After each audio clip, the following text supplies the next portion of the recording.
ایک جگہ پر ایک روایت موجود ہے کہ سب سے زیادہ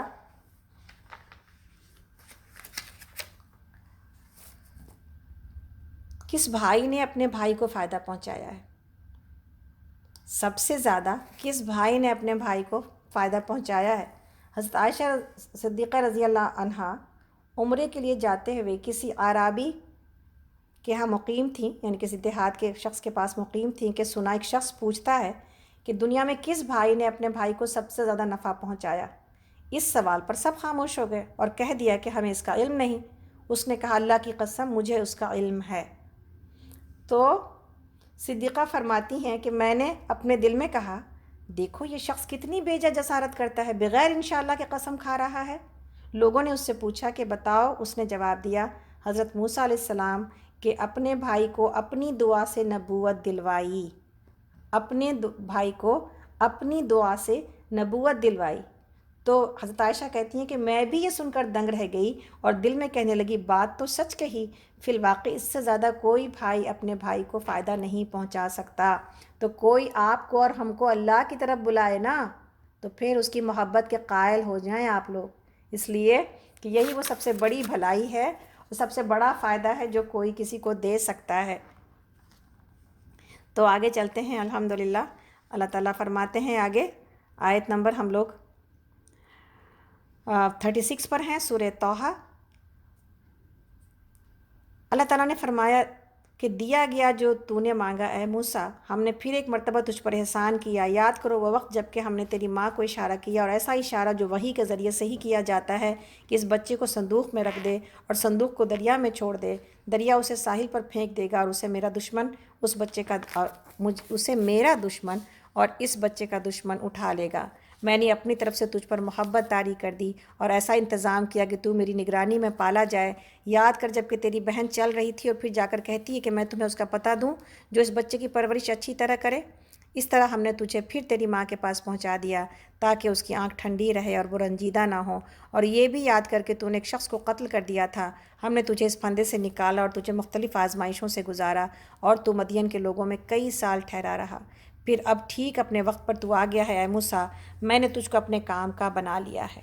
جا تو اور تیرا بھائی میری نشانیوں کے ساتھ، اور دیکھو تم میری یاد میں کوئی کمی نہ کرنا۔ جاؤ تم دونوں فرعون کے پاس کہ وہ سرکش ہو گیا ہے، اس سے نرمی کے ساتھ بات کرنا، شاید کہ وہ نصیحت قبول کرے یا ڈر جائے۔ تو گویا یہاں پر موسیٰ علیہ السلام کو تمام احسانات بتانے کے بعد اللہ رب العالمین نے کہا کہ یہ تمام چیزیں، یہ تمام مشکل جو تمہارے اوپر آئیں اور جس میں اللہ نے تم کو نکالا، اور ان تمام مسائل سے گزرتے ہوئے انسان کی کیا ہو گئی؟ انسان کی اور موسیٰ علیہ السلام کی ٹریننگ ہو گئی۔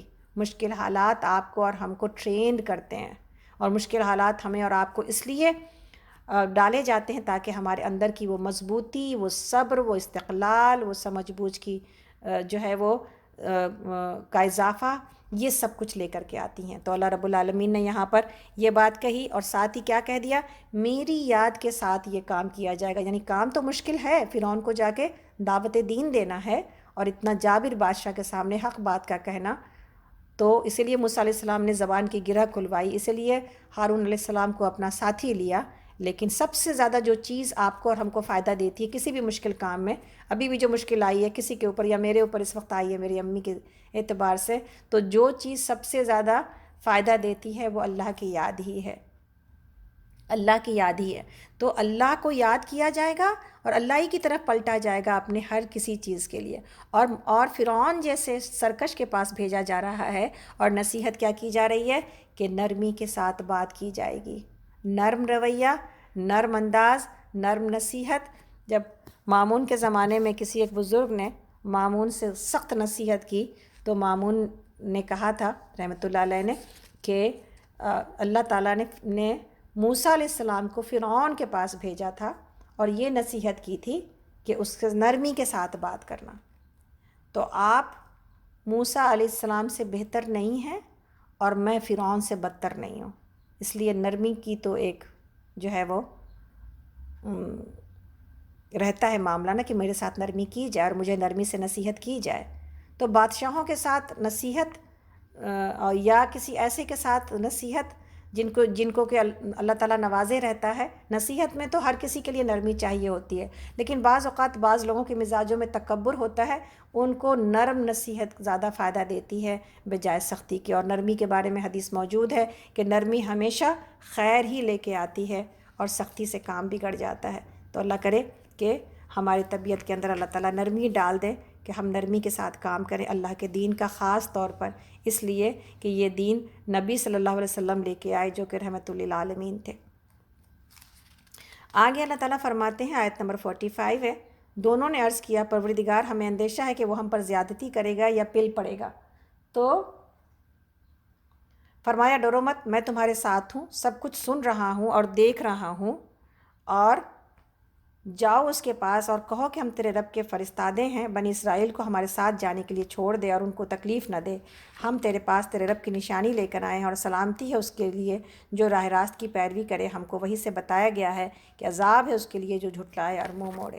فرعون نے کہا اچھا تو پھر تم دونوں کا رب کون ہے موسیٰ؟ موسیٰ نے جواب دیا ہمارا رب وہ ہے جس نے ہر چیز کو اس کی ساخت بخشی ہے، پھر اس کو راستہ بتایا ہے۔ فرعون بولا اور پہلے جو نسلیں گزر چکی ہیں ان کی پھر کیا حالت تھی؟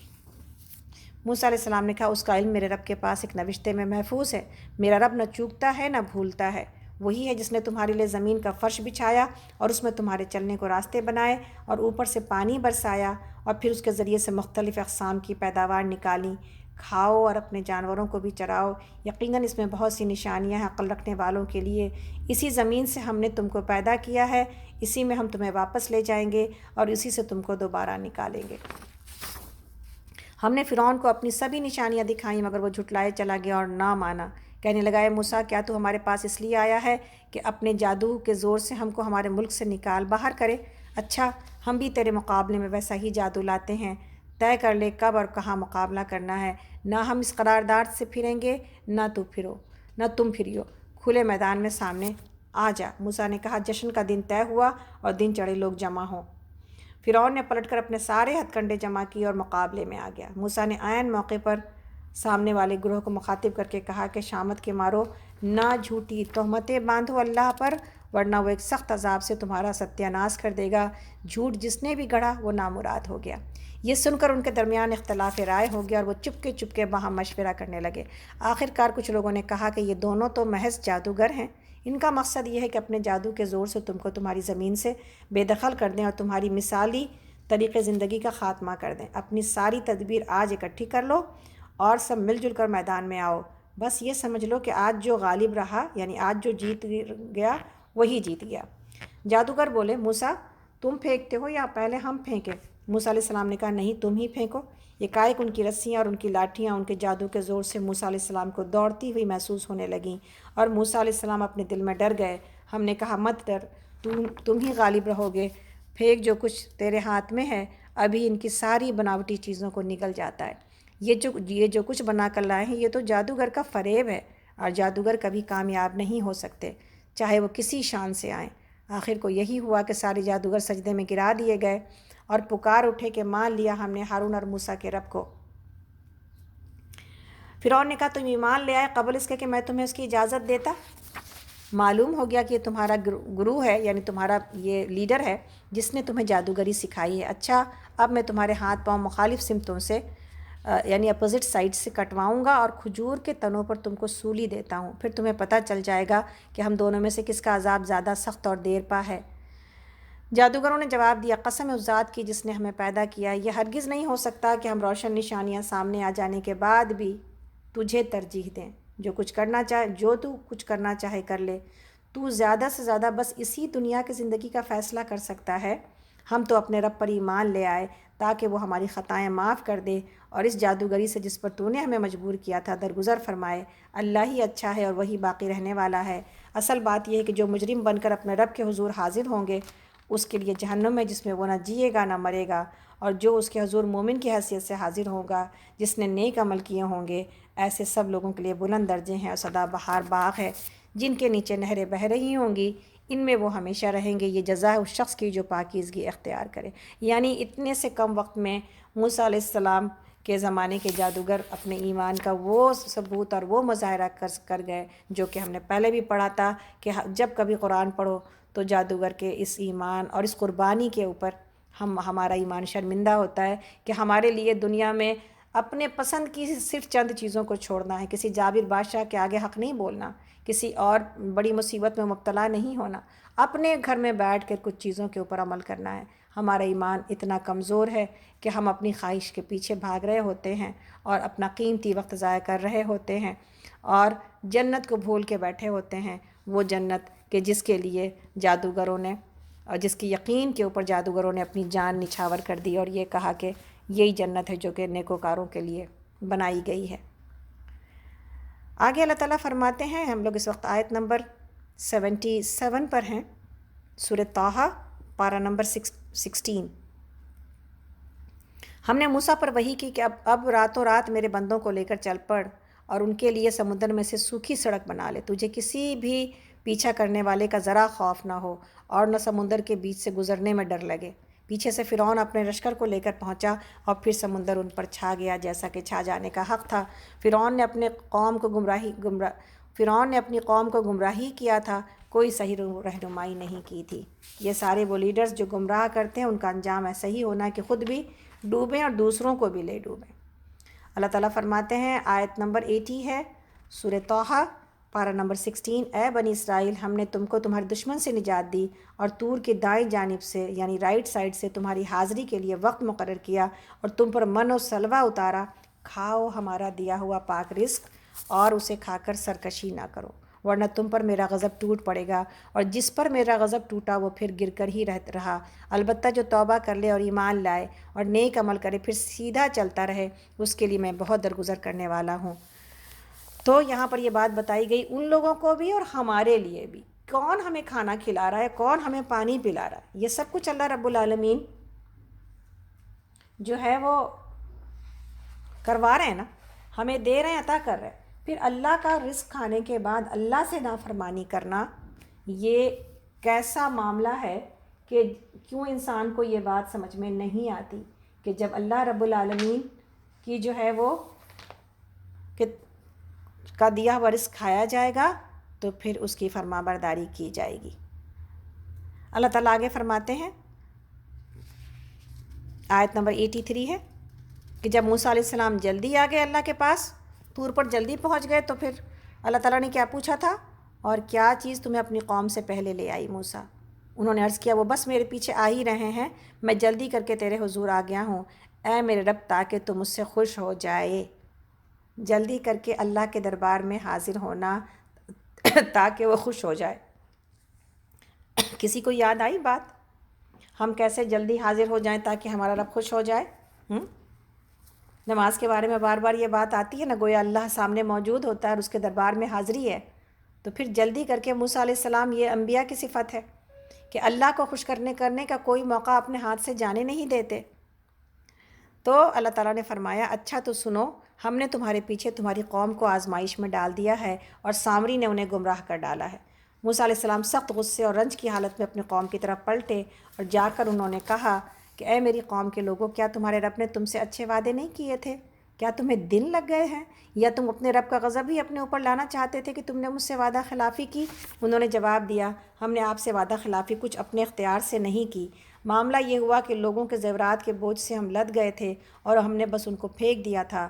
پھر اسی طرح سامری نے بھی کچھ ڈالا اور ان کے لیے ایک بچڑی کسی مورت بنا کر نکال لایا جس میں سے بیل کسی آواز نکلتی تھی۔ لوگ پکار اٹھے، یہی ہے تمہارا الہ اور موسیٰ کا الہ، اور موسیٰ اسے بھول گئے۔ کیا وہ دیکھتے نہ تھے کہ نہ وہ ان کی بات کا جواب دیتا ہے اور نہ ان کے نفع و نقصان کا کچھ اختیار رکھتا ہے؟ سبحان اللہ، شرک کے لیے کوئی عقلی دلیل نہیں ملتی کہ کوئی چیز انسان یہ کہے کہ یہ اس میں کوئی لاجک موجود ہے جس کے لیے شرک کیا جا رہا ہے۔ سارا معاملہ شرک کا صرف یہ ہے کہ شیطان نے آنکھ کے اوپر شیطان پٹی باندھ دیتا ہے اور پھر انسان شرک کرنا شروع کر دیتا ہے، ورنہ بے جان چیزوں سے کیسے مانگا جا سکتا ہے، مردوں سے کیسے مانگا جا سکتا ہے، یہ سب کچھ ہے۔ اللہ سے کیوں نہیں مانگتے؟ اگر اندیکھے ہی کسی کو پکارنا ہے تو پھر اللہ کو پکارا جائے نا، لیکن یہ سب کچھ شیطان آنکھ پر پٹی باندھ دیتا ہے اور انسان یہ سب کچھ کر رہا ہوتا ہے۔ آگے اللہ تعالیٰ فرماتے ہیں، آیت نمبر 90 پر ہیں ہم لوگ اس وقت، سورہ طٰہٰ، ہارون علیہ السلام موسیٰ علیہ السلام کے آنے سے پہلے ہی ان سے کہہ چکے تھے کہ لوگوں تم اس کی وجہ سے فتنے میں پڑ گئے ہو، تمہارا رب تو رحمان ہے، بس تم میری پیروی کرو اور میری بات مانو۔ مگر انہوں نے اس سے کہہ دیا کہ ہم تو اسی کی پوجا کرتے رہیں گے جب تک کہ موسیٰ واپس نہ آ جائے۔ موسیٰ علیہ السلام قوم سے ناراض ہونے کے بعد ہارون علیہ السلام کی طرف پلٹے اور بولے، ہارون تم نے جب دیکھا تھا کہ یہ گمراہ ہو رہے ہیں تو کس چیز نے تمہارا ہاتھ پکڑا تھا کہ میرے طریقے پر عمل نہ کرو؟ کیا تم نے میرے حکم کی خلاف ورزی کی؟ ہارون علیہ السلام نے جواب دیا، میری ماں کے بیٹے، میری داڑھی نہ پکڑ، نہ میرے سر کے بال کھینچ۔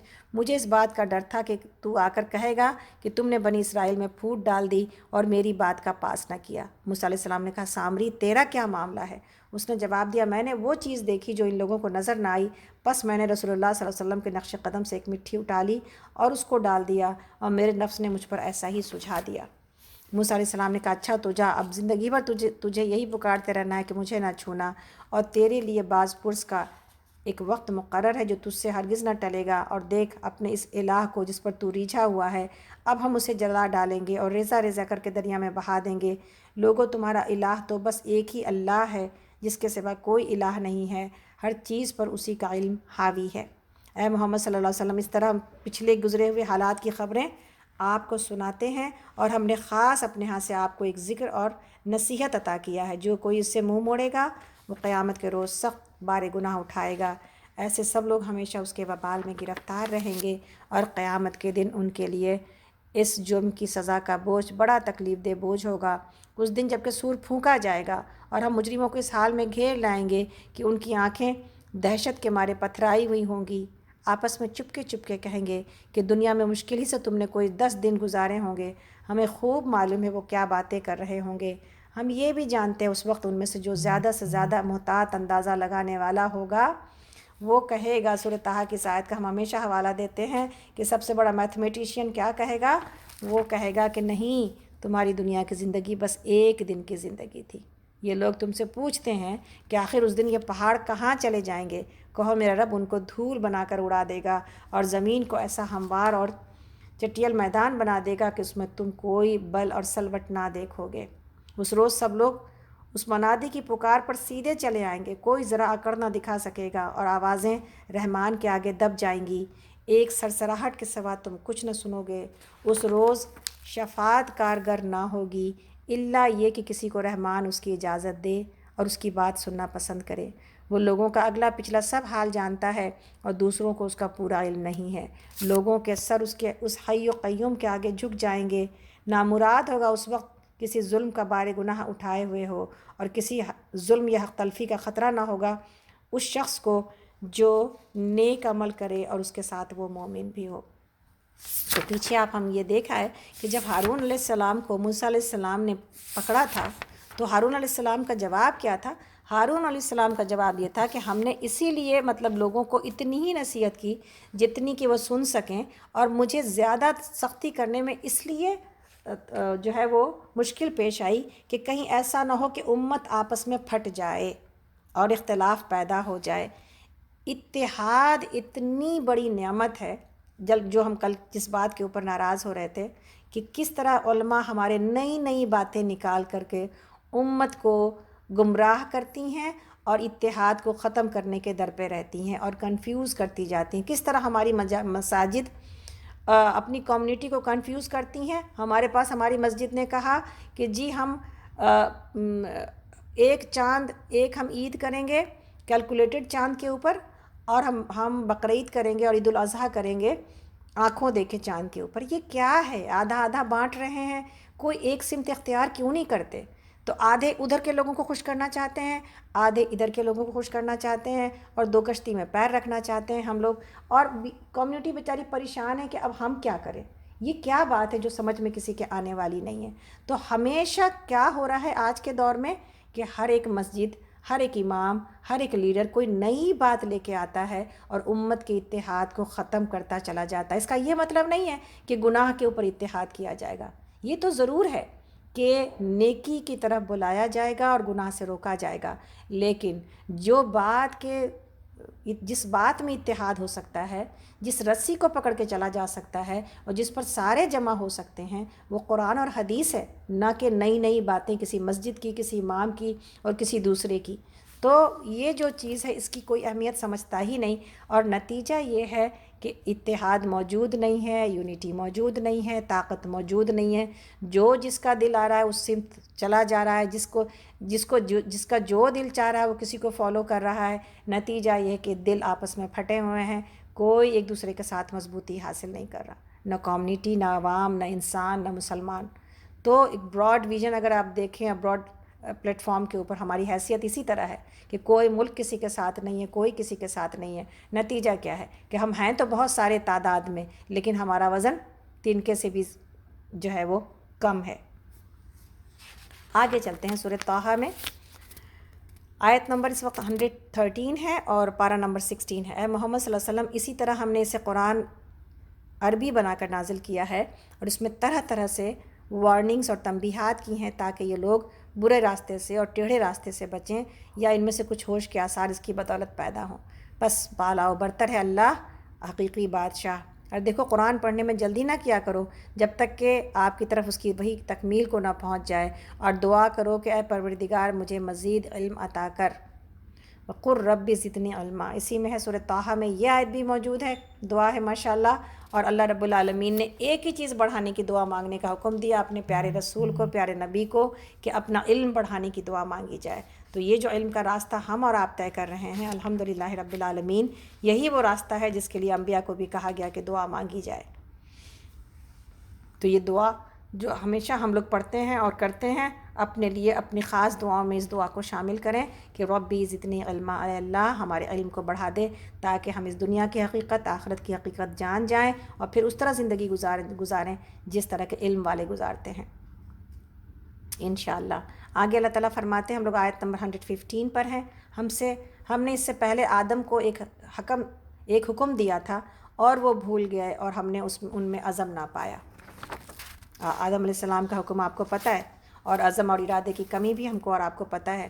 اللہ تعالیٰ کہتے ہیں یاد کرو وہ وقت جب کہ ہم نے فرشتوں سے کہا تھا کہ آدم کو سجدہ کرو، تو وہ سب تو سجدہ کر گئے مگر ایک ابلیس تھا کہ انکار کر بیٹھا۔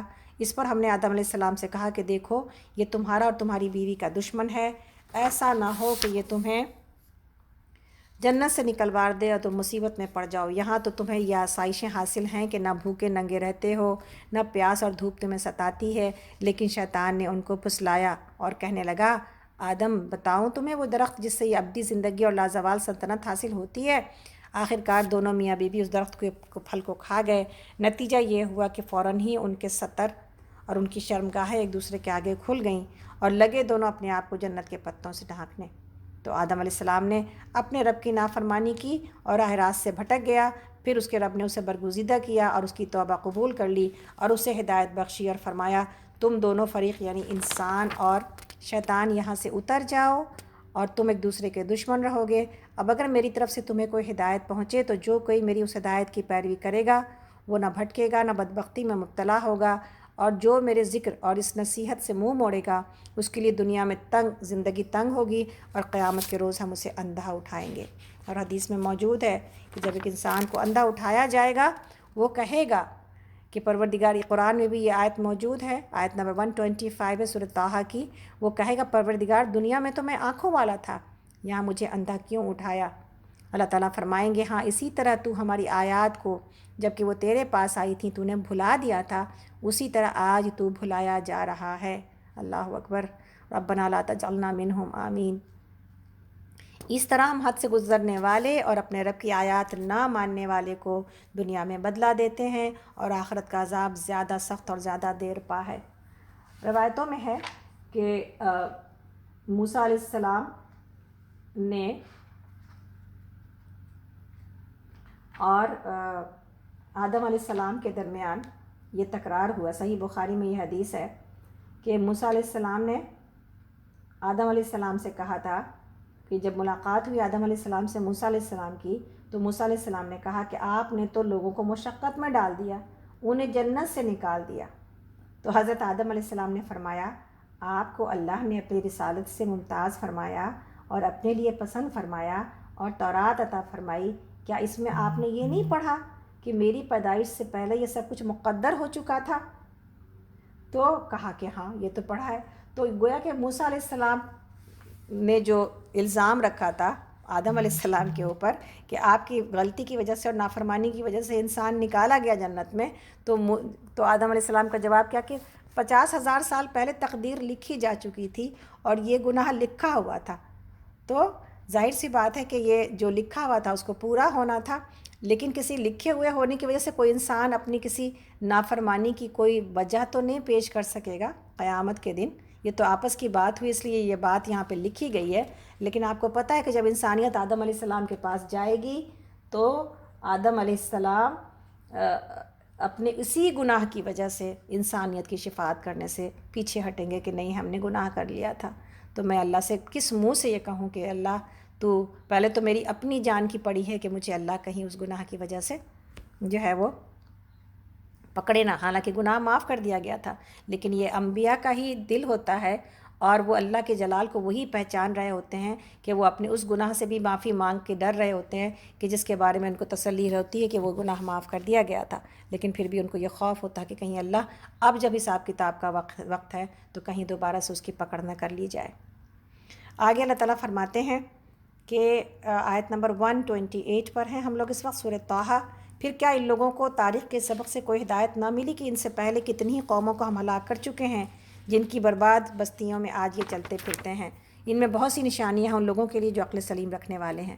اگر تیرے رب کی طرف سے پہلے ایک بات طے نہ کر دی گئی ہوتی اور مہلت کی ایک مدت مقرر نہ کی جا چکی ہوتی تو ضرور ان کا بھی فیصلہ چکا دیا جاتا۔ پس اے محمد صلی اللہ علیہ وسلم جو باتیں یہ لوگ بناتے ہیں ان پر صبر کیجیے اور اپنے رب کی حمد و ثنا کے ساتھ اس کی تسبیح کیجیے سورج نکلنے سے پہلے اور سورج غروب ہونے سے پہلے، اور رات کے اوقات میں بھی تسبیح کیجیے اور دن کے کناروں پر بھی، شاید کہ آپ راضی ہو جائیے، اور نگاہ اٹھا کر بھی نہ دیکھیے دنیاوی زندگی کی اس شان و شوکت کو جو ہم نے ان میں سے مختلف قسم کے لوگوں کو دے رکھی ہے، وہ تو ہم نے انہیں آزمائش میں ڈالنے کے لیے دی ہے، اور تیرے رب کا دیا ہوا رزق حلال ہی بہتر اور پائندہ تر ہے۔ اپنے اہل و عیال کو نماز کی تلقین کیجیے اور خود بھی اس کے پابند رہیے۔ ہم آپ سے کوئی رزق نہیں چاہتے، رزق تو ہم ہی آپ کو دے رہے ہیں، اور انجام کی بھلائی تقوی ہی کے لیے ہے۔ گویا کہ اللہ کی عبادت، اللہ کے ذکر میں جو بھلائی ہے، جو نعمت ہے اور جو برکت ہے، وہ دنیا کے تمام دولتوں سے حاصل نہیں کیا جا سکتا۔ اللہ تعالیٰ فرماتے ہیں، آیت نمبر 132 ہے، 133 ہے سورہ طٰہٰ، پارہ نمبر 16، اور وہ کہتے ہیں کہ یہ شخص اپنے رب کی طرف سے کوئی نشانی اور معجزہ کیوں نہیں لاتا، اور کیا ان کے پاس اگلے صحیفوں کی تمام تعلیمات کا بیان واضح نہیں آ گیا؟ اگر ہم اس کے آنے سے پہلے ان کو کسی عذاب سے ہلاک کر دیتے تو پھر یہی لوگ کہتے کہ ہمارے پروردگار تو نے ہمارے پاس کوئی رسول کیوں نہ بھیجا کہ ذلیل اور رسوا ہونے سے پہلے ہی ہم تیری آیات کی پیروی اختیار کر لیتے۔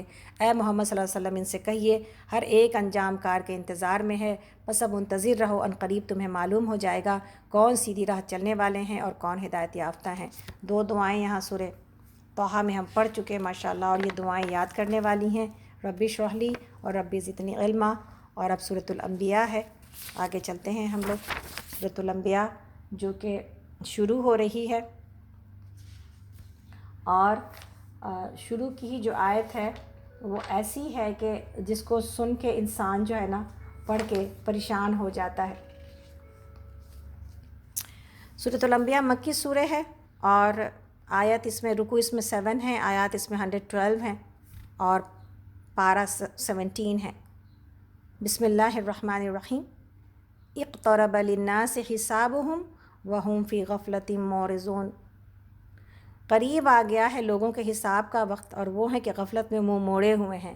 ان کے پاس جو تازہ نصیحت ان کے رب کی طرف سے آتی ہے اس کو یہ بتکلف سنتے ہیں اور کھیل میں پڑے رہتے ہیں، دل ان کے دوسری ہی فکروں میں منہمک ہیں۔ گویا کہ یہاں پر اللہ رب العالمین نے یہ بتا دیا کہ قیامت قریب ہے، حساب کا وقت قریب ہے، تمہارے لیے اور میرے لیے یہ تیاری کرنے کا وقت ہے، نہ کہ غفلت کا وقت ہے۔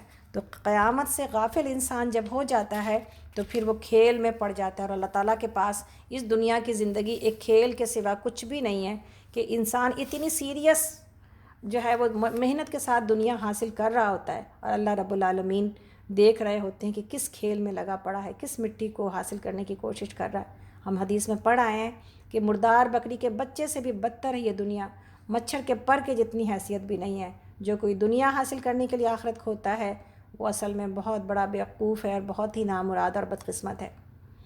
ایک جگہ پر ایک واقعہ موجود ہے کہ حضرت عامر بن ربیعہ رضی اللہ عنہ کے پاس ایک صاحب مہمان بن کر آئے، تو انہوں نے بڑے اکرام اور احترام سے انہیں اپنے ہاں اتارا اور ان کے بارے میں رسول کریم صلی اللہ علیہ وسلم سے سفارش بھی کی۔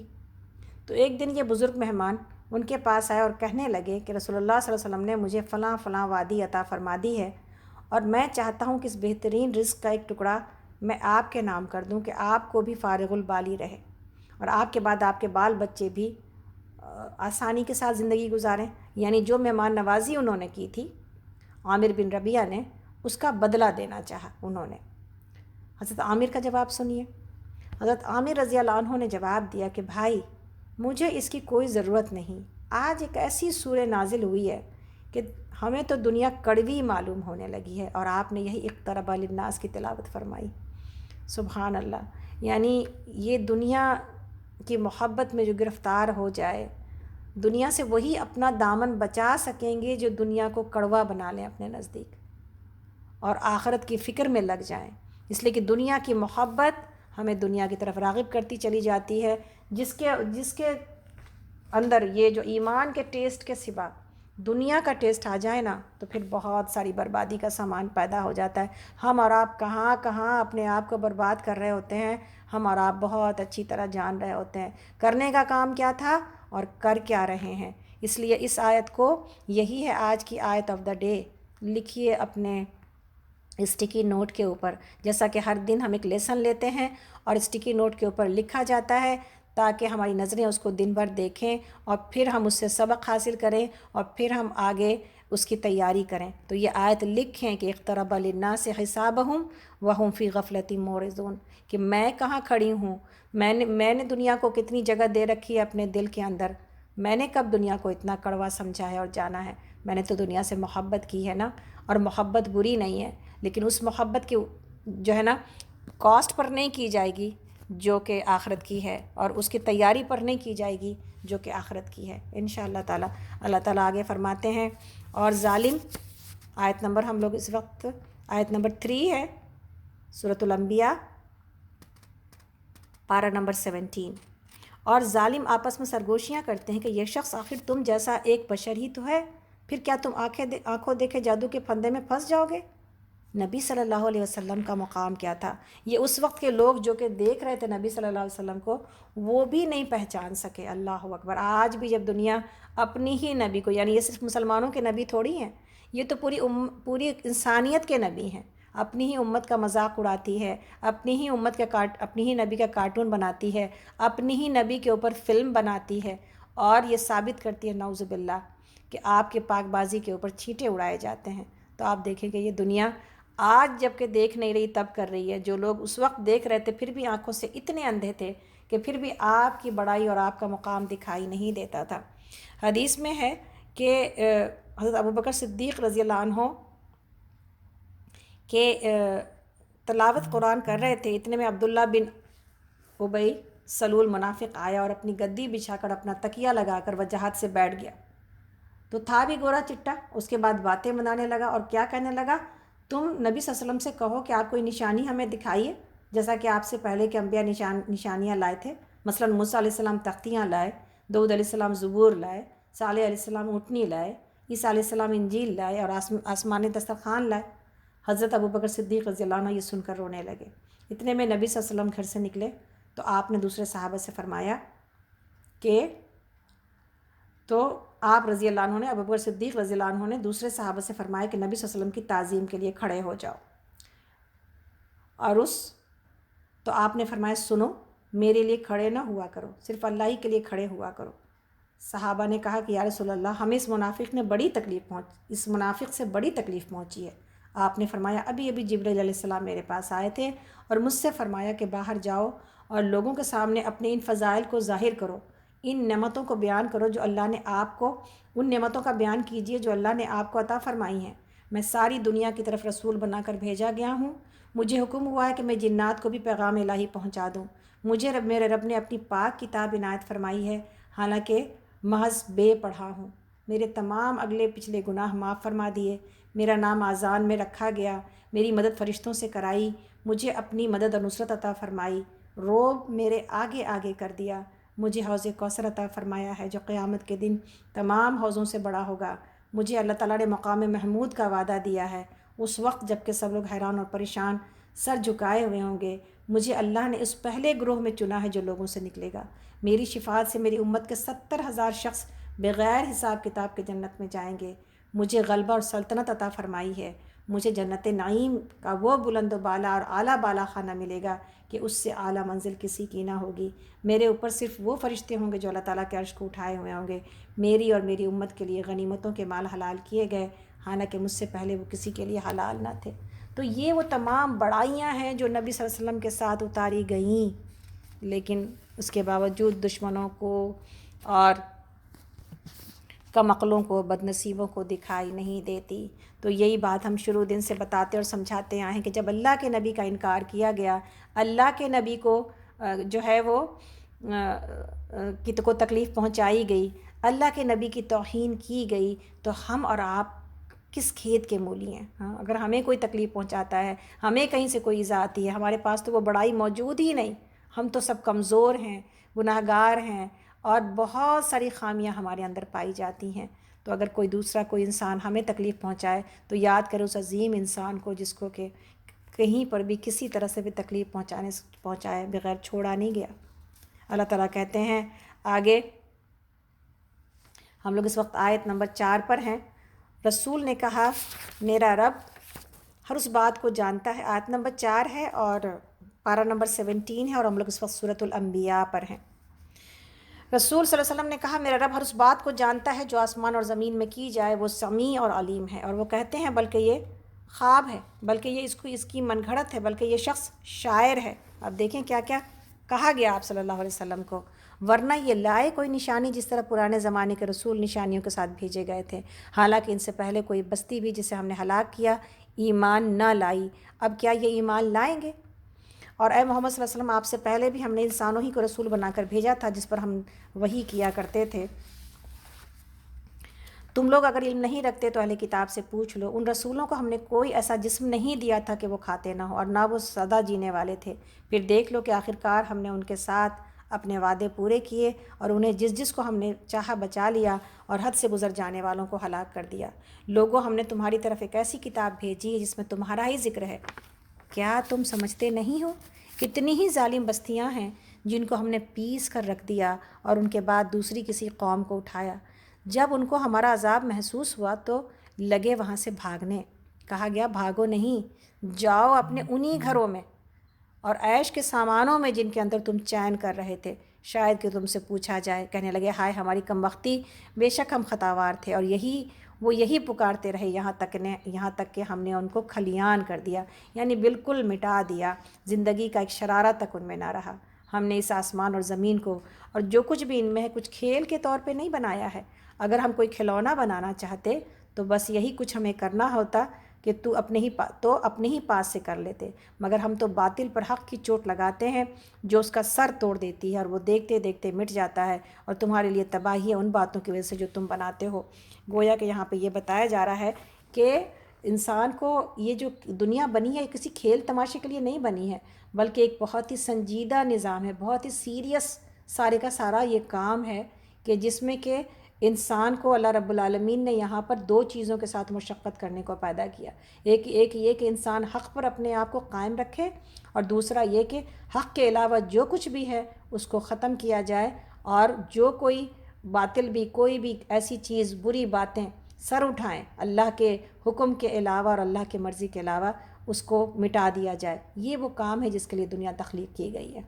اللہ تعالیٰ آگے فرماتے ہیں، آیت نمبر 19 ہے سورہ انبیاء، آیت نمبر 19 اور 20 کہ زمین اور آسمانوں میں جو مخلوق بھی ہے اللہ کی ہے، اور جو فرشتے اس کے پاس ہیں وہ نہ اپنے آپ کو بڑا سمجھ کر اس کی بندگی سے کوتاہی کرتے ہیں اور نہ ملول ہوتے ہیں، اور یعنی نہ غمزدہ ہوتے ہیں، اور شب و روز اس کی تسبیح کرتے رہتے ہیں، دم نہیں لیتے، یعنی وہ خوشی کے ساتھ، مطلب کیا ہے اس کا؟ خوشی کے ساتھ اللہ رب العالمین کی عبادت کی جا رہی ہے، اور یہ اللہ کے فرشتے خوشی کے ساتھ یہ سارا کام کر رہے ہوتے ہیں۔ تو جو فرشتوں کی جو اطاعت ہے اس کے بارے میں ہے، ابن ابی حاتم میں ہے کہ نبی صلی اللہ علیہ وسلم نے فرمایا، صحابہ کے مجمع میں تھے کہ فرمایا، لوگوں میں جو سنتا ہوں کیا تم بھی سنتے ہو؟ بہت مشہور حدیث ہے، آپ لوگ سنتے ہوں گے، لیکن اس کے باوجود اپنا مقام نہیں سمجھ پاتے ہم، اس کے باوجود اللہ کی بڑائی کرنا یا اللہ کی عبادت کرنا بڑا احسان سمجھتے ہیں، اللہ نہ کرے اللہ رب العالمین کے اوپر۔ تو کیا فرمایا آپ نے فرمایا، لوگوں جو میں سنتا ہوں کیا تم بھی سنتے ہو؟ سب نے جواب دیا کہ یا رسول اللہ ہم تو کچھ بھی نہیں سن رہے۔ آپ نے فرمایا، میں آسمانوں کی چرچراہٹ سن رہا ہوں، اور حق تو یہ ہے کہ اسے چرچرانا ہی چاہیے، یعنی بوجھ کی وجہ سے، اس لیے کہ اس میں ایک بالشت بھر جگہ ایسی نہیں جہاں کسی نہ کسی فرشتے کا سر سجدے میں نہ ہو۔ سبحان اللہ، ایک ایسی مخلوق، پورا آسمان پٹا پڑا ہے، 7 آسمان ہیں اور ایک بالشت زمین باقی نہیں ہے کہ جہاں پر کوئی فرشتہ اللہ کی عبادت نہ کر رہا ہو۔ اللہ کو میری اور آپ کی عبادت کی ضرورت ہے؟ نہیں۔ تو پھر یہ نمازیں، یہ میری عبادتیں، یہ میرے روزے جو آپ چل رہے ہیں، یہ میری مشقت جو ہم کھانے پینے سے اپنے آپ کو دور رکھے میں، کس کو فائدہ دے رہی ہیں؟ صرف اور صرف میری اپنی ذات کو۔ انسان کم سے کم اپنے لیے تو مخلص ہو جائے، انسان کم سے کم اپنے لیے تو سچا ہو جائے کہ جو کچھ بھی ہے وہ میری اپنی ذات کے لیے ہے، اللہ کو کوئی چیز فائدہ نہیں پہنچاتی، اللہ کو میرے سجدوں کی، میری عبادت کی، میرے بھوکے پیاسے رہنے کی ضرورت نہیں ہے۔ اللہ رب العالمین تو یہ سب کچھ اس لیے کہتا ہے ہمیں کرنے کے لیے کہ وہ ہمیں اور آپ کو جنت سے اور اتنے بڑے انعام سے نوازنا چاہتا ہے کہ اللہ کی جنت کوئی چیپ چیز نہیں ہے کہ اس کو ایسے ہی دے دیا جائے۔ کچھ تو انسان اپنا کوئی معیار بنائے، کوئی تو ایسی کوشش کرے کہ جس کے بنا پر اس کو وہ جنت اور وہ انعام دے دیا جائے۔ تو یہ ہے فرشتوں کا ہجوم اور فرشتوں کی عبادت اور فرشتوں کی اطاعت۔ اور ایک جگہ کے بارے میں حضرت کعب احبار رحمۃ اللہ علیہ فرماتے ہیں، حضرت عبداللہ بن حارث بن نوفل فرماتے ہیں کہ میں حضرت کعب احبار رحمۃ اللہ علیہ کے پاس بیٹھا ہوا تھا، جو کہ تابعی تھے۔ اس وقت میں چھوٹی عمر کا تھا۔ میں نے ان سے اس آیت کا مطلب پوچھا کہ بولنا چاہنا، اللہ کا پیغام لے کر جانا، عمل کرنا، یہ بھی انہیں تسبیح سے نہیں روکتا؟ یعنی اللہ نے جو تسبیح فرمائی کہ شب و روز اس کی تسبیح کرتے ہیں اور دم نہیں لیتے، تو پھر کام کیسے کرتے ہیں فرشتے؟ یہ سوال تھا ان کا۔ تو میرے اس سوال پر وہ چوکنے ہو کر آپ نے فرمایا، یہ بچہ کون ہے؟ لوگوں نے کہا بنو عبد المطلب میں سے ہے۔ آپ نے میری پیشانی چوم لی اور فرمایا، پیارے بچے، تسبیح ان فرشتوں کے لیے ایسی ہی ہے جیسے ہمارے لیے سانس لینا۔ اس کو بہت غور سے سنیے گا، تسبیح فرشتوں کے لیے ایسی ہی ہے جیسے ہمارے لیے سانس لینا۔ دیکھو، چلتے پھرتے، بولتے چالتے تمہارا سانس برابر آتا جاتا رہتا ہے، اسی طرح فرشتوں کی تسبیح ہر وقت جاری رہتی ہے۔ گویا کہ فرشتے اللہ رب العالمین کی ایسی تسبیح کر رہے ہیں جیسی کہ ہماری سانس جاری رہتی ہے، یعنی دوسرے لفظوں میں فرشتوں کی تسبیح ہی فرشتوں کی سانس ہے، فرشتوں کی تسبیح فرشتوں کی سانس ہے۔ تو اللہ رب العالمین کے پاس ایسی مخلوق موجود ہے۔ اگر ہم کبھی اپنے ذکر کے بارے میں بات کریں اور اسے بڑھانے کے بارے میں بات کریں تو اپنے اس ٹارگٹ کو نہ بھولیں کہ ہر سانس ایک ذکر بن جائے تو شاید ہم بخش دیے جائیں انشاءاللہ۔ آگے اللہ تعالیٰ فرماتے ہیں، ہم لوگ آیت نمبر 21 پر ہیں اور 22 سورۃ الانبیاء، کیا ان لوگوں کو یہ بنائے ہوئے زمین کے خدا اور زمین کے الہ ایسے ہیں کہ بے جان کو جان بخش کر اٹھا کھڑا کرتے ہوں؟ اگر آسمان اور زمین میں ایک اللہ کے سوا دوسرے الہ بھی ہوتے تو زمین اور آسمان دونوں کا نظام بگڑ جاتا۔ بس پاک ہے اللہ رب العرش ان باتوں سے جو یہ لوگ بنا رہے ہیں، اور وہ اپنے کاموں کے لیے کسی کے آگے جواب دہ نہیں ہے اور سب جواب دہ ہیں۔ کیا اسے چھوڑ کر انہوں نے دوسرے الہ بنا لیے ہیں؟ اے محمد صلی اللہ علیہ وسلم ان سے کہیے کہ لاؤ اپنی دلیل، یہ کتاب بھی موجود ہے جس میں میرے دور کے لوگوں کے لیے نصیحت ہے، اور وہ کتابیں بھی موجود ہیں جن میں مجھ سے پہلے لوگوں کے لیے نصیحت تھی، مگر ان میں سے اکثر لوگ حقیقت سے بے خبر ہیں، اس لیے منہ موڑے ہوئے ہیں۔ ہم نے آپ سے پہلے جو رسول بھی بھیجا ہے اس کو یہی وحی کی ہے کہ میرے سوا کوئی الہ نہیں ہے، بس تم لوگ میری ہی بندگی کرو۔ یہ کہتے ہیں رحمان اولاد رکھتا ہے، سبحان اللہ، وہ تو بندے ہیں جنہیں عزت دی گئی ہے اس کے حضور بڑھ کر نہیں بولتے اور بس اسی کے حکم پر عمل کرتے ہیں۔ جو کچھ ان کے سامنے ہے اسے بھی وہ جانتا ہے، جو کچھ ان سے اوجھل ہے اس سے بھی وہ باخبر ہے۔ وہ کسی کی سفارش نہیں کرتے سوائے اس کے جس کے حق میں سفارش سننے پر اللہ راضی ہو، اور وہ اس کے خوف سے ڈرے رہتے ہیں۔ اور جو ان میں سے کوئی کہہ دے کہ اللہ کے سوا میں ہی ایک الہ ہوں تو اسے ہم جہنم کی سزا دیں گے۔ ہمارے ہاں ظالموں کا یہی بدلہ ہے۔ یعنی دنیا نے جو اتنے پیر بزرگ اور پتہ نہیں اپنے لیے کون کون سے سفارشی بنا رکھے ہیں، اللہ رب العالمین نے کہا ان کی کوئی مجال نہیں ہے جو اللہ کے سامنے کوئی بات بھی کر سکے۔ آگے اللہ تعالیٰ فرماتے ہیں، آیت نمبر 30 ہے سورۃ الانبیاء، پارہ نمبر 17، کیا وہ لوگ جنہوں نے نبی کی بات ماننے سے انکار کر دیا غور نہیں کرتے کہ یہ سب آسمان اور زمین باہم ملے ہوئے تھے، پھر ہم نے انہیں جدا کیا اور پانی سے ہر ایک زندہ چیز پیدا کی؟ کیا وہ ہماری اس خلاقی کو نہیں مانتے؟ اور ہم نے زمین میں پہاڑ جما دیے تاکہ وہ انہیں لے کر ڈھلک نہ جائے، اور اس میں کشادہ راہیں بنا دیں شاید کہ لوگ اپنا راستہ معلوم کر لیں، اور ہم نے آسمان کو ایک محفوظ چھت بنا دیا، مگر یہ ہیں کہ اس کی نشانیوں کی طرف توجہ ہی نہیں کرتے۔ اور وہ اللہ ہی ہے جس نے رات اور دن بنائے، سورج اور چاند کو پیدا کیا، سب ایک ایک فلک میں تیر رہے ہیں۔ اور اے محمد صلی اللہ علیہ وسلم، ہمیشگی تو ہم نے آپ سے پہلے بھی کسی انسان کے لیے نہیں رکھی ہے، یعنی ہر ایک کو موت آئے گی اور ہر ایک کے لیے موت ہے۔ اگر آپ مر گئے تو کیا یہ لوگ ہمیشہ جیتے رہیں گے؟ ہر جاندار کو موت کا مزہ چکھنا ہے، کلو نفس ذائقۃ الموت، اور ہم اچھے اور برے حالات میں ڈال کر آپ سب کی آزمائش کر رہے ہیں، آخر کار آپ کو ہماری طرف پلٹنا ہے۔ کیا خیال ہے اس آیت کو لکھا نہ جائے اپنی سورۃ الانبیاء کی پہلی والی آیت کے ساتھ، تاکہ ہمیں یہ یاد رہے کہ ہمیں بھی آپ کو اور ہم سب کو ایک دن مرنا ہے۔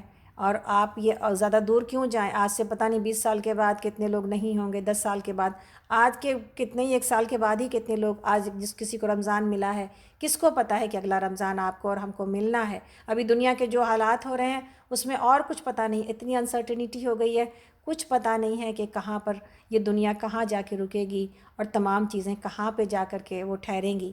اس لیے اب تو کم سے کم یہ بات پتہ چل گئی کہ ہم اپنے تمام لوگوں کو اللہ رب العالمین نے اس کے اپنے کمفرٹ زون میں ہی بتا دیا کہ اتنے کمفرٹیبل لائف نہیں ہے جتنی کہ تم سمجھ رہے ہو۔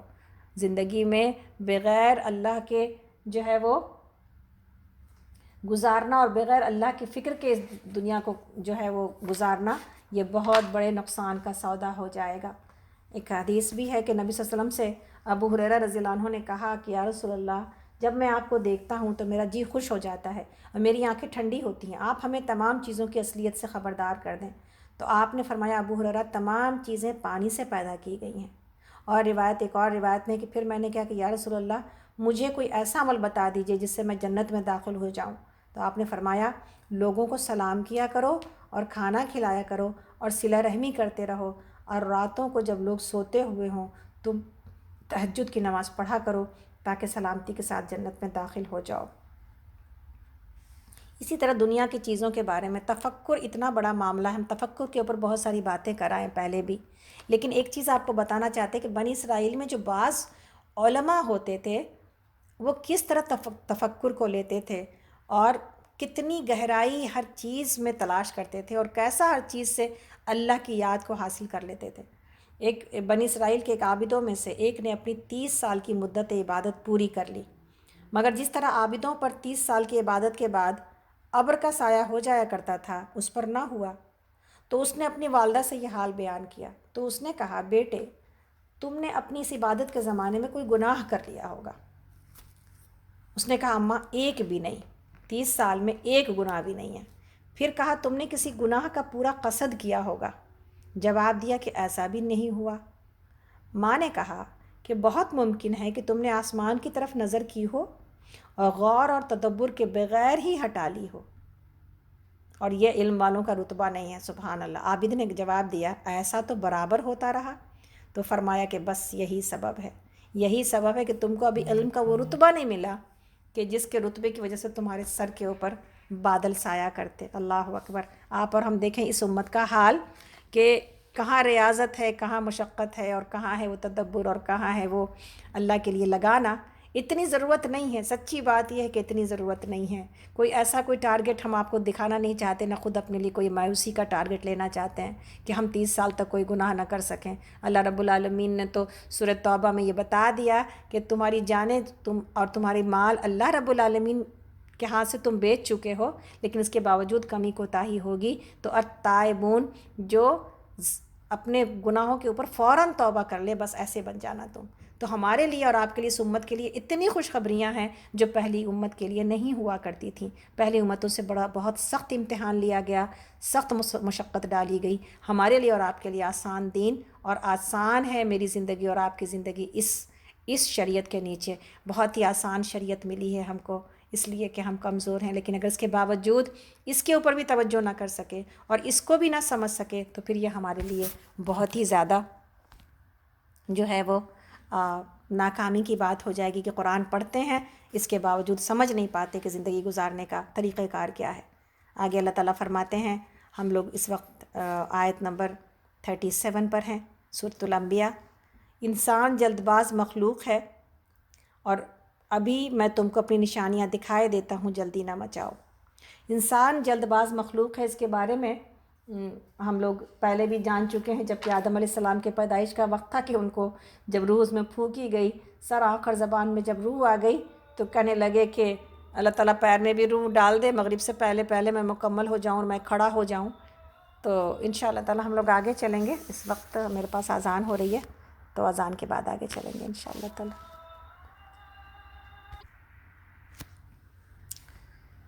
تو جیسا کہ آپ سب کو پتہ ہے، شاید کچھ لوگوں کو پتہ ہو اور شاید کچھ لوگوں کو نہ معلوم ہو،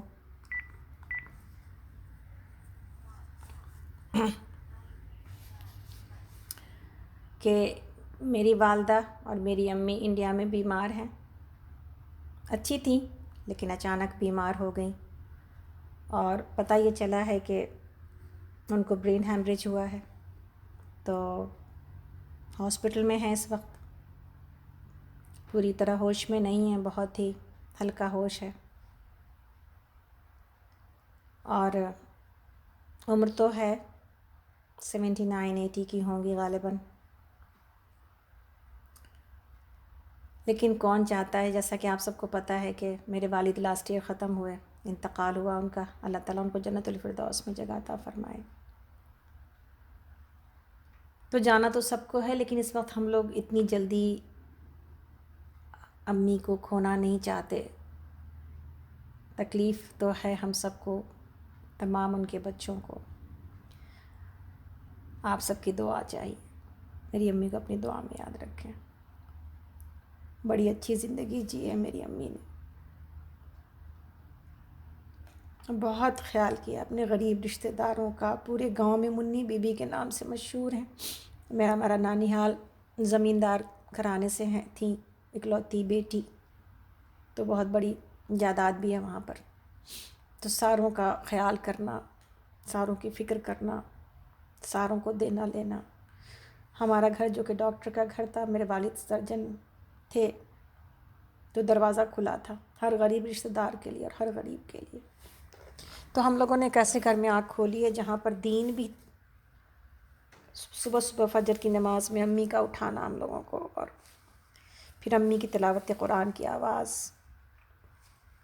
ابی جان کا تہجد کے لیے جانا، تو اسی ماحول میں ہم لوگوں نے آنکھ کھولا الحمدللہ رب العالمین، اور یہی دیکھا اپنے ماں باپ کو کہ صرف دنیا نہیں ہے بلکہ دین بھی ہے، اور دوسروں کی فکر بھی ہے، اور غریبوں کے لیے جو ہے وہ کی مدد بھی ہے، اور یہی سیکھا ہم لوگوں نے اپنی زندگی میں الحمدللہ۔ تو بہرحال بہت ساری نیکیاں ہیں ان کے ذات میں، لیکن آپ سب کی دعا چاہیے، اللہ تعالیٰ ان کو شفائے کاملہ عاجلہ عطا کرے، جو باقی کی زندگی ہے صحت و عافیت والی عطا کر دے انشاءاللہ تعالیٰ۔ اور دعا مومن کا ہتھیار ہے، جہاں پر ان کی اس کمزور حالت کو، اس عمر کو دیکھتے ہوئے اور ڈاکٹر کی رپورٹ کو دیکھتے ہوئے بہت زیادہ امید دکھائی بھی نہیں دیتی، وہیں پر اللہ کی طرف سے مومن مایوس بھی نہیں ہوتا۔ تو بہرحال میری دعا یہی ہے اپنی والدہ کے لیے کہ اللہ تعالیٰ ان کے حق میں جو خیر ہے، ان سے دور ہوتے ہوئے اس بات کو سمجھنا تو بہت ہی زیادہ اور اس کو برداشت کرنا مشکل کام ہے، لیکن ماشاءاللہ ان کے ساتھ ان کے دوسرے بچے موجود ہیں، بیٹے بہو ڈاکٹر ہیں، دو داماد ڈاکٹر ہیں، سب دیکھ رہے ہیں وہاں پر، اور جو دنیاوی اسباب ہوتے ہیں بیمار کے لیے وہ سب کچھ ان کو حاصل ہے الحمدللہ رب العالمین. لیکن یہ کہ بہرحال مومن کی یہی دعا ہوتی ہے کسی دوسرے کے حق میں کہ جو کچھ ان کے حق میں جو خیر ہے نا اللہ وہی فیصلہ کرے. اس لیے کہ کسی بھی ایسی زندگی کے جس میں انسان جو ہے وہ مجبور بے بس بنا دیا جائے، ایسی زندگی تو کسی کو نہیں چاہیے ہوتی ہے. تو اللہ سے دعا ہے کہ اللہ تعالیٰ میری امی کو بہترین شفائے کاملہ دے اور خیر کا معاملہ کرے انشاءاللہ تعالیٰ. تو بہرحال آپ سب کی دعائیں ہم کو کل سے مل رہی ہیں اور میرے دل کو بہت سکون ہے. لیکن محبت اس تعلق کے لیے تو ہے، علم انسان کو تھامتا ہے. اللہ کا شکر ہے ابھی کے وقت میں بھی بہت سکون تھا میرے دل کو، لیکن آنکھیں تو آنسو بہاتی ہیں نا. تو الحمدللہ اللہ کل حال اللہ تعالیٰ جس حال میں رکھے انسان جو ہے اس حال میں بس اس دعا کرتے ہیں کہ اسر اللہ العظیم رب العرش العظیم ان یشفیک، اللہ تعالیٰ ان کو بہترین شفائے کاملہ عاجلہ سے نوازے. آگے ایک اناؤنسمنٹ بھی تھی، اور وہ یہ تھی کہ ہم لوگ ول کے بارے میں بات کر رہے تھے، اور اس کی تھوڑی سی سمجھ بوجھ دینے کے لیے ہم لوگوں نے اس تھرسڈے کے دن، اللہ کرے سب خیر و عافیت رہے، اس تھرسڈے کے دن 3:30 کو 3:30 to 4:30 پرانے ہمارے جو حفظ والی کلاس ہے اسی روم میں، اور جو اس کا فون نمبر ہے اگر کوئی لکھنا چاہے انشاءاللہ تعالیٰ وہ ہے 302-202-1108 302-202-1108 اور کوڈ ہے 189329. تو انشاءاللہ تعالیٰ اس دن ہم لوگ یہ ول کے بارے میں بات رکھیں گے، یعنی وصیت کے بارے میں کہ کس طرح تیار کی جائے گی اس ملک میں. موسٹلی یو ایس اے سے ریلیٹڈ ہے انشاءاللہ تعالیٰ کہ یہاں پر ول کیسے تیار کرنا چاہیے، اور ول کے بغیر کہیں پر بھی زندگی گزارنا یہ صحیح نہیں ہے اور اسلامک نہیں ہے. تو وصیت تیاری ہو کسی انسان کو، یعنی ول تیار کرنے والا یہ بتاتا ہے کہ وہ جانے کے لیے تیار ہے نا، تو اس لیے وصیت آپ کو فائدہ دیتی ہے کہ آپ اپنے جانے کے بعد کچھ تو چیزیں ہیں جو کہ اللہ نے حصہ مقرر کر دیا وہ بدلے نہیں جائیں گے، لیکن ان تمام حصوں کو بھی بچوں کو بٹھا کے صحیح سمجھ بوجھ کے ساتھ بچوں کو سمجھا کر ان کے زندگی میں ان کو بتا دینا یہ فائدہ دیتا ہے انشاءاللہ تعالیٰ. تو ہم لوگ تھرسڈے کے دن 3:30 to 4:30 انشاءاللہ تعالیٰ یہ پروگرام رکھیں گے انشاءاللہ، اور آپ سے میری گزارش ہے کہ ہر کوئی اس میں شریک ہو. فون نمبر آپ کو بتایا جا چکا ہے، اور انشاءاللہ تعالیٰ جو لوگ سکینت پر ہیں ان کو ریمائنڈرز دوبارہ جائیں گے تو ضرور یہ کام کرنا ہے. دوسری بات یہ ہے کہ جو لوگ کے نئے لوگ ہیں میری ان سے گزارش ہے کہ اپنا تعارف کرائیں تاکہ ہم لسٹ بنا سکیں دعا کے لیے. اور دعا اب 12 مئی کو ہوگی، 12 مئی کو جو کہ 19 رمضان ہے انشاءاللہ تعالیٰ ہم لوگ اپنا دور قرآن کمپلیٹ کریں گے اس دن، اور اس دن دعا ہوگی. تو آپ سب لوگ جو سن رہے ہیں ماشاءاللہ، اور جو لوگ اسکائپ پر ہیں، جو لوگ کے فیس بک پر اب الحمدللہ ہیں جن کو ہم جان رہے ہیں، کچھ لوگوں کو، کچھ لوگ نئے بھی آ رہے ہیں ان کو بھی، جو لوگ کے فون پر ہیں ماشاءاللہ سے قریب 150 لوگ فون پر سن رہے ہیں، آپ سب اپنا تعارف بھی کرائیں. اور جن لوگوں نے سکینت گروپ میں لوگوں کو شامل کروایا ہے میری آپ سے گزارش ہے کہ آپ سب اپنی لسٹ بنا کر، اب وقت آ گیا، ہم یہ بات پہلے بھی ہم نے کہی لیکن ابھی تک ہمیں ایک لسٹ بھی نہیں ملی. تو کیا یہ بات آپ سن رہے ہیں نا؟ وہ لوگ جو کہ ماشاءاللہ نئے جنہوں نے جوائن کی اور جن کے ذریعے سے بعض لوگ جوائن کر رہے ہیں، میری تمام لوگوں سے جو پرانے ہمارے ایڈمن ہیں سکینت گروپ کے، میری ان سے بھی گزارش ہے کہ اپنی لسٹ بنائیں، اور جہاں کہیں بھی آپ لوگ ریکارڈنگ بھیج رہے ہیں ان لوگوں کی بھی لسٹ بنائیں کہ کہاں کہاں سنا جا رہا ہے، تاکہ ہم لوگ ایک دور قرآن میں ان کی شرکت، ان کا نام اور ان کی جو ہے نا وہ قدردانی کر سکیں انشاءاللہ تعالیٰ. اللہ تعالیٰ کے پاس تو قدردانی موجود ہے، لیکن یہ ضرور ہے کہ سکینت گروپ بھی ایسے لوگوں کو پہچانے جو کہ دور بیٹھے ہمیں سن رہے ہیں انشاءاللہ تعالیٰ. تو اللہ کا بہت کرم احسان ہے کہ جس نے ایسے اچھے لوگ ہمیں عطا کر دیے کہ جو خود بھی سن رہے ہیں اور دوسروں تک بھی اس فائدے کو پہنچا رہے ہیں. اللہ تعالیٰ ہمیں اسی طرح، آج بات ہو رہی تھی نا کہ سب سے بڑی خیر خواہی اور فائدے کی بات یہی ہے کہ انسان کسی کی آخرت سنوارنے کا کام کر جائے، ہے نا. تو یہ بہت بڑی محبت ہے اور خیر خواہی ہے.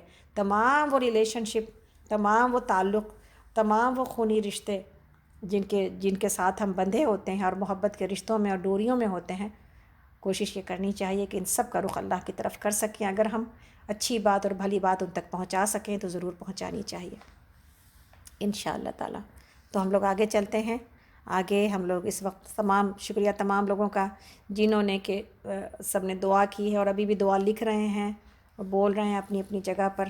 اللہ تعالیٰ آپ سب کی دعاؤں کو میری والدہ کے حق میں قبول کرے، اور یقین جانیں کہ اس قرآن سے جو تسلی انسان کو حاصل ہوتی ہے کسی چیز سے حاصل نہیں ہوتی۔ وقت تو انسان کے اوپر آتا اور جاتا ہے، لیکن اللہ رب العالمین کا ساتھ، کہ ایک ماں اور ایک والد جا رہے ہیں لیکن یا جا سکتے ہیں اور چلے جاتے ہیں میرے اور آپ کے، اور ہم میں سے کتنوں کے پاس نہیں ہوں گے، لیکن ایک ذات ہے جو 70 ماؤں سے زیادہ محبت کرنے والی ہے، وہ ذات ہر وقت میرے ساتھ چلتی ہے۔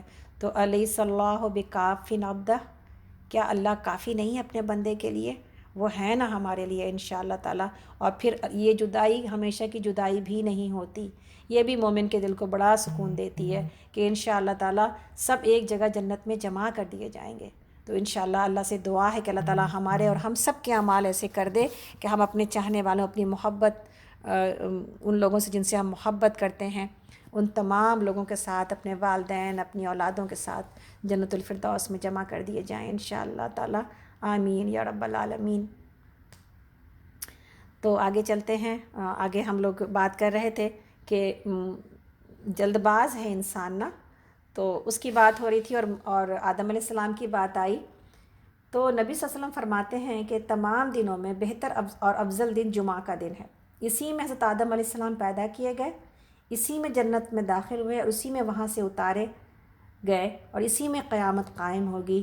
اور اسی دن میں ایک ایسی ساتھ ہے، ایک ایسی گھڑی ہے کہ اس وقت جو بندہ نماز میں ہو، اللہ تعالیٰ سے جو کچھ طلب کرے اللہ اسے عطا فرماتے ہیں۔ تو ایک ہی